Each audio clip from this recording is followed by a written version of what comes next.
प्रिय विद्यार्थियों, आइए हम पढ़ते हैं मैथिली शरण गुप्त की का महाकाव्य साकेत है। वहां से प्रसंग लिया गया है कैकेयी का अनुताप। तो जब भरत, कैकेयी सभी लोग राम को वापस लाने के लिए वन में जाते हैं, तो चित्रकूट में जो है सभा होती है। और वहां पे पहले भरत जो है, तो राम भरत से पूछते हैं कि अपना कि अपनी इच्छा बताओ, आप यहाँ पर क्यों आए हो। तो वही, इसके बाद फिर जब भरत अपना शोक व्यक्त करते हैं और फिर कैकेयी बोलती है, यही प्रसंग है और बहुत ही सुंदर लिखा है इसको मैथिली ग्रुप ने। आइए सुनते हैं इसको। तदंतर बैठी सभा उठज के आगे, नीले वितान के तले दीप बहु जागे। टकटकी लगाए नयन सुरों के थे वे, परिणाम उत्सुक उन भयातुरों के थे। मतलब सब बातचीत हो गई, तो उसके बाद उठज मतलब झोपड़ी के बाहर सभा बैठी, खुले आसमान में, नीले आसमान के तले। और बहुत सारे दीपक उस समय जल रहे थे, और सारे देवता जो थे टकटकी लगा करके देख रहे थे कि कहीं ऐसा ना हो कि भरत के प्रेम में भगवान वापस चले जाएं। ठीक है, तो उस परिणाम के उत्सुक थे, और भय भी था कि कहीं ऐसा ना हो कि प्रभु जो है वापस चले जाएं और रावण का वध ना हो। ऐसा उत्फुल्ल करौंदी कुंज वायु रह रह कर, करती थी सबको पुलक पूर्ण मह मह कर। और हवा भी बह रही थी सुंदर।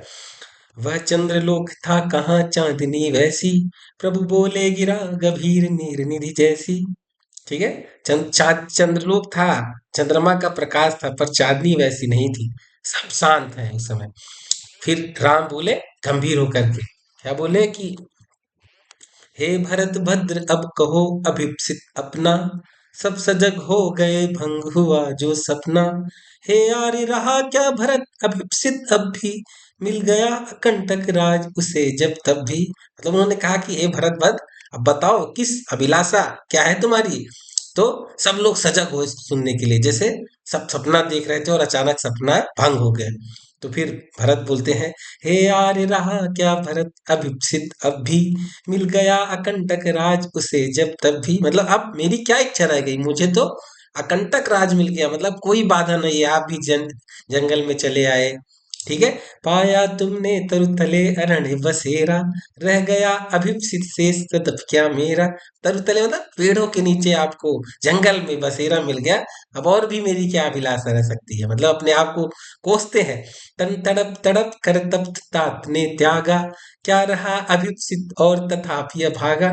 मतलब मेरे पिताजी भी तड़प तड़प करके अपनी देह को त्याग दिया, और मेरी अब क्या अभिलाषा रहेगी, मैं कितना बड़ा अभागा हूँ। हाँ इसी ऐस के हेतु जनन था मेरा, निज जननी ही के हाथ हनन था मेरा। मतलब मुझे इसी अपयस को पाने के लिए मेरा जन्म हुआ था। और मेरा मुझे अपलोक कहाँ से मिला, मेरी खुद सगी माँ ने मुझे ये क्या कर दिया, अपयश मुझे दे दिया। अब कौन अभिप्सित और आर्य वह किसका, संसार नष्ट है भ्रष्ट हुआ घर जिसका।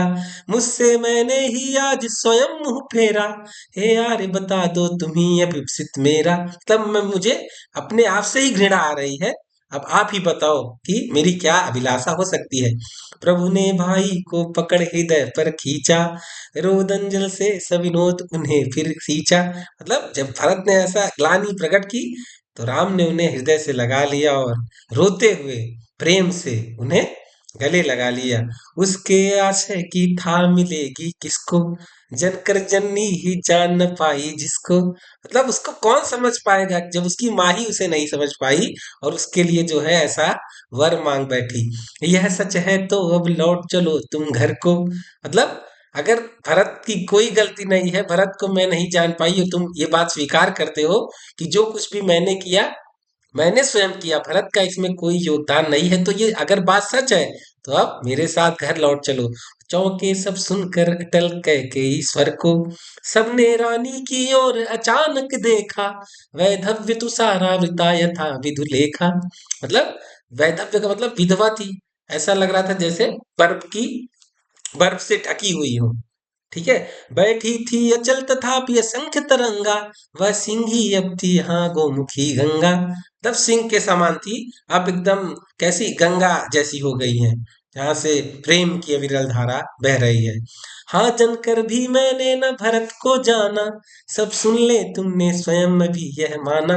मतलब सभी बात ये सुन ले कि मैं भरत को पैदा करके भी उन्हें समझ नहीं पाई, ये बात अभी तुमने बोली है। यह सच है तो फिर लौट चलो घर भैया, अपराधीन मैं हूँ तात तुम्हारी मैया। दुर्बलता का ही चिन्ह विशेष शपथ है, पर अबला जन के लिए कौन सा पथ है। मतलब दुर्बल आदमी ही क्या करता है, बार बार सौगंध खाता है, पर मैं तो अबला हूं, मैं और बाकी क्या कर ही सकती थी। ठीक है, अब आगे कहते हैं, यदि मैं उत्साही गई भरत से हूं, तो पति समान ही स्वयं पुत्र भी खो। मतलब अगर भरत ने मुझे कहा हो ऐसा मांगने के लिए, तो मैं जैसे मेरे पति की मृत्यु हो गई वैसे पुत्र की भी हो जाए। ठहरो मत रो का मुझे कहो सो सुन लो, पाओ यदि उसमें सार इसे सब चुन लो। करके पहाड़ सा पाप मौन रह जाऊं, राई भर भी अनुताप न करने पाऊं। मतलब कह रहे हैं मैंने पहाड़ जैसा पाप किया है, अब मुझे रोको मत, कह लेने दो। ठीक है, फिर कहते हैं, थी संछत्र शशि निशा ओस टपकाती, रोती थी नीरव सभा हृदय थपकाती। मतलब रात भी ओस की बूंदों की तरह टपक रही है, मतलब रात भी ऐसा लग रहा है कि रो रही है, चांद भी रात भी क्या है, रो रही है। उल्कासी रानी दिशा दीप्त करती थी, सब में भय विस्मय और खेद भरती थी। क्या कर सकती थी मरी मंथरा दासी, मेरा ही मन रह सका न निज विश्वासी। मथुरा को मैं दोष नहीं देती, उसका क्या दोष है, मैं मेरा ही मन क्या है, खुद पर विश्वास नहीं कर पाया, मेरा मन पे ही मेरा अंकुश नहीं था। कह रहे हैं, जल पंजरगत अब अरे अधीर अभागे, वे ज्वलित भाव थे स्वयं तुझी में जागे। पर था केवल क्या ज्वलित भाव ही मन में, क्या शेष बचा था कुछ न और इस मन में। क्या मेरे अंदर सिर्फ ईर्ष्या का ही भाव बच गया था, वात्सल्य प्रेम ये सब भावनाएं मर गई थी। कुछ मूल्य नहीं वात्सल्य मात्र क्या तेरा, पर आज अन्य सा हुआ वश भी मेरा। मतलब मेरा पुत्र भी मुझसे क्या हो गया, अलग। थूके मुझ पर त्रैलोक्य भले ही थूके, जो कोई जो कह सके कहे क्यों चूके। मतलब चाहे तीनों लोग ही मेरे ऊपर थूके, और जिसे जो कहना हो मुझे कहे, पर छीने न मातृपद किंतु भरत का मुझसे, रे राम दुहाई करूं और क्या तुझसे। पर मेरा भरत के प्रति जो माता का अधिकार है वो मुझसे नहीं छू, क्योंकि उन्होंने कहा कि मतलब मैं आज से कभी आपको माता नहीं। तो वही राम से कह रही है, कहते आते थे यही अभी नर देही, माता न कुमाता पुत्र कुपुत्र भले ही। मतलब जिन्होंने भी नर शरीर धारण किया वो आज तक यही कहते आए कि माता कभी कुमाता नहीं होती, पुत्र भले ही कुपुत्र हो जाता है। अब कहें सभी यह हाय विरुद्ध विधाता, है पुत्र पुत्र ही रहे कुमाता माता। मतलब अब तो मैंने उल्टा विधान कर दिया, पुत्र पुत्र ही रह गया लेकिन माता ही कुमाता बन गई। बस मैंने इसका बाह्य मात्र ही देखा, दृढ़ हृदय न देखा मृदुल गात्र ही देख। मैंने सिर्फ भरत को बाहर से ही जान पाया, अंदर से नहीं जान पाया। मैंने उसके सिर्फ सुंदर तन को ही देख पाया, हृदय को कभी नहीं देख पाया। और परमार्थ न देखा पूर्ण स्वार्थ ही साधा। परमार्थ मतलब परोपकार को नहीं देख पाई, अपने सिर्फ स्वार्थ को ही सोचती रही। इस कारण ही तो हाय आज यह बाधा, युग युग तक चलती रहे कठोर कहानी। रकुल में भी थी एक अभागिन रानी, निज जन्म जन्म में सुने जीव यह मेरा, धिक्कार उसे था महास्वार्थ ने घेरा। 100 बार धन्य वह एक लाल की माई, जिसने जननी ने है जना भरसा भाई। 100 बार धन्य वह एक लाल की माई, जिसे जिस जननी ने है जना भरसा भाई। मतलब राम ने कहा कि आपको महानता है कि आपने भरत जैसा भाई मुझे दिया है। और पागल सी प्रभु के साथ सभा चिल्लाई, 100 बार धन्य वह एक लाल की माई।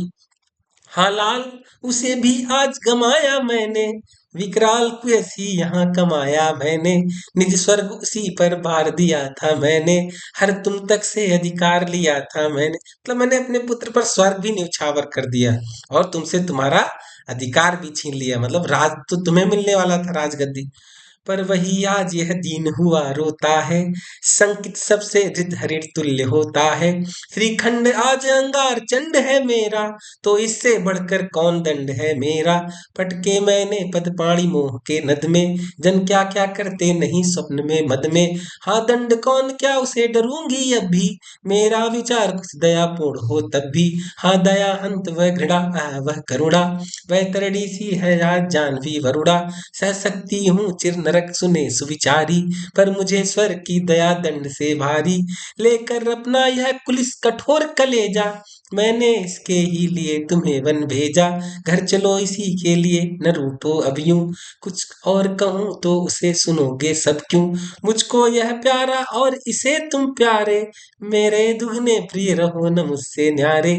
मैं इसे न जानूं किंतु जानते हो तुम, अपने से पहले इसे मानते हो तुम भ्राताओं का प्रेम परस्पर जैसा, यदि वह सब पर यूं प्रकट हुआ है वैसा, तो पाप दोष भी पुण्य तोष है मेरा। मैं रहूं पंकिला पद्म कोश है मेरा। आगत ज्ञानी जन उच्च भाल ले लेकर, समझावे तुमको अतुल युक्तियां देकर। मेरे तो एक अधीन हृदय है बेटा, उसने फिर तुमको आज भुजा भर भेटा। तो ये प्रसंग था, बहुत सुंदर है। आप मुझे आशा है आप इसे पसंद करेंगे। Thank you very much.